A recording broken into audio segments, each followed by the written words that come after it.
Joining me is Glenn Stevens Jr. He's the Executive Director at MichAuto and the Detroit Regional Chamber's Vice President of Automotive and Mobility Initiatives.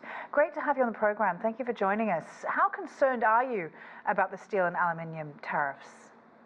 Well, we're always concerned when there's a major change to a supply chain, which is very fragile and very interconnected.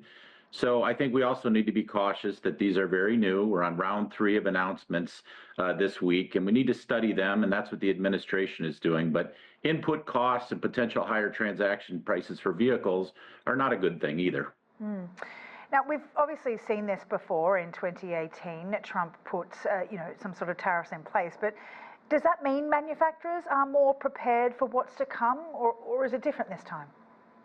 Well, I think if we have to look back just in the recent last 5 years, we've had COVID, the semiconductor shortages, and other supply chains. There's a lot of feasibility and scenario planning that goes into the business, and I do think it's very resilient.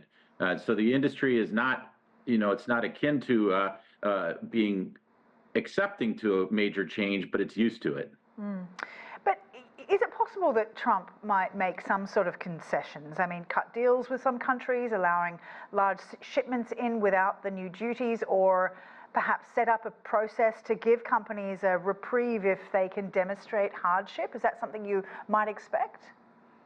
Well, the president and the administration set out on January 20th the America First trade policy. It's a pretty clear blueprint of what they're pursuing right now.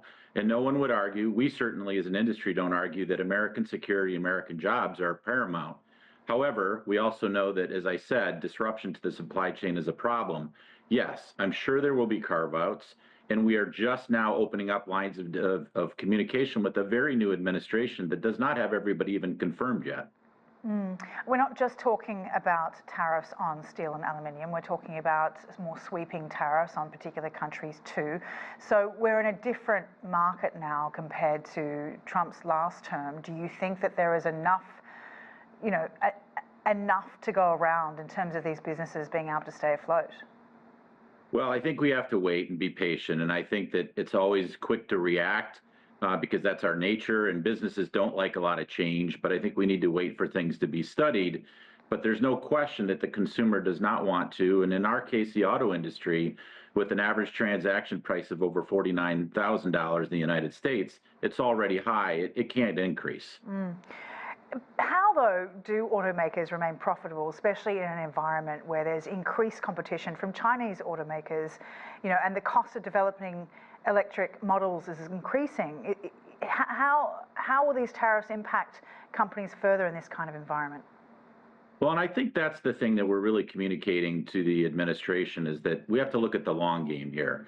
And for us, we need in Michigan, in our Great Lakes region, and also the United States and in the USMCA region, we want to be globally competitive.